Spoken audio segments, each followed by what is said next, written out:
Okay, greetings everybody. So this video is on how to develop an immunity to stress.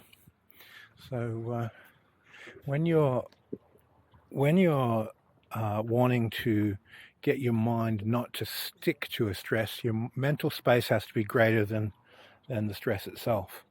So we go through a whole series of immunity exercises, and these immunity exercises, some will appear totally disconnected from the stress you're trying to become immune to, and then other exercises will be extremely relevant. So we start with heat and cold. Now, when you go into a sauna, that the heat is builds to a point where you're extremely uncomfortable. Then you get to that uncomfortable stage, and then you just open up your mental space. So let your mind fill the space of the sauna and observe the discomfort. So you'll start getting stress arising, you'll start getting a feeling of discomfort, and you get your mental body to fill a large space, and from that large space you observe the discomfort. And what happens is any form of discomfort builds a magnetic pullback to your body to identify with the pain. And what we're trying to do here is occupy a larger space and observe the pain without identifying with it, without adhering to it, without letting the mental body contract to the pain. So this first type of stress with heat gives you resilience to the fire element types of stress. Then we go cold, ice water, jump into the ice water. If you're doing some breathing like Wim Hof or the dragon breathing that I teach, or the fire element breathing, you can do those first if you want to build a base level of resilience to the cold, or you can just jump straight into the cold water. When it becomes uncomfortable, create a large mental space and observe the discomfort. And this coolness and discomfort in a large mental space will give you a type of immunity to different stimuli. From there, identify various forms of discomfort. You're afraid of heights, lean over the edge of the veranda on a high building, get the nausea feeling that gives you the fear of heights, create a big mental space and observe how your body feels, and without identifying with the fear of heights. And use the same process to, if you have a fear of small spaces, put yourself in a small space, observe the sensation, and open the mental body through the small space into the space around where you're contained, and see how you get a sense of release and freedom when you occupy that large mental space. So here we've got some of the elemental qualities going. If you have fears, expose yourself to the object that generates the fear, feel the discomfort, and then occupy a large mental space and observe it. And you repeat this process over and over, observing, maintaining large mental space. To get the sense of occupying a large mental space, just vital breathe into the room you're sitting in.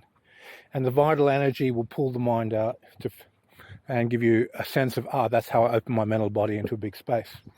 Observe from the big space. So rather than a first person looking from your perspective, second person looking from the person you're talking to perspective, third person would be another person looking at the two of you talk. The third person moves onto the fly in the wall, that you are the underlying space, that you're of the room, and you observe from the space itself. So it's a multi-dimensional perspective. And you'll figure that one out pretty quick by doing vital breathing to a room, astral breathing to a room, and then observing the rising and falling away inside that space. So it becomes, how we put it, self-evident quite quickly. So go through all the different stresses that you want to get immunity to, occupy a big space, observe discomfort, and then ramp it up, increase discomfort. A very simple one is to lift up a weight, like a deadlift bar, and to the point where your body's hurting, and then just relax, let the fascia take the load, and observe the discomfort. Observe you holding that weight and how it's making your muscles contract, and how your mind wants to shrink back to the pain of where you have tension. As that feeling to pull back to the tension is there, you very, very quickly release on the magnetic pull back to your own body and points of tension.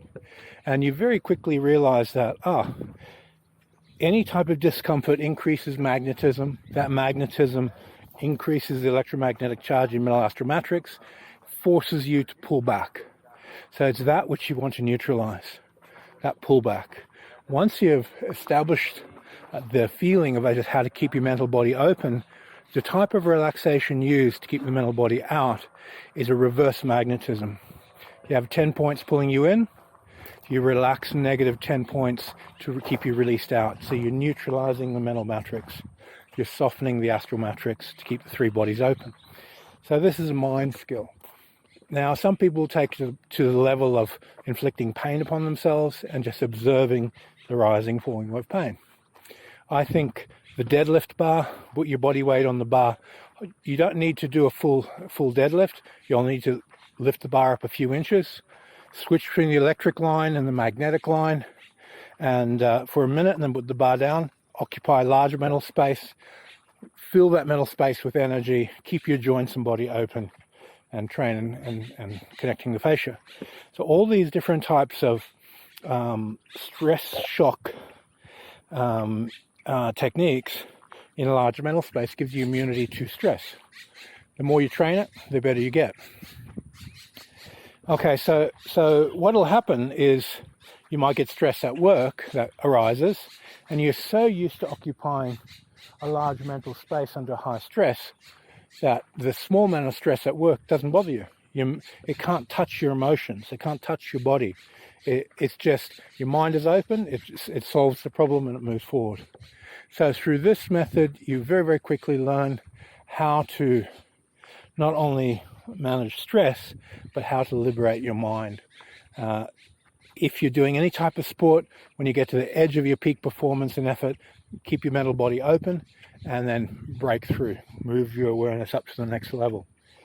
You'll find these very, very simple techniques will transform your meditation, they'll transform your daily living, and they'll give you an immunity to a whole range of stresses. Okay, thanks for your time, and catch you guys in the next video.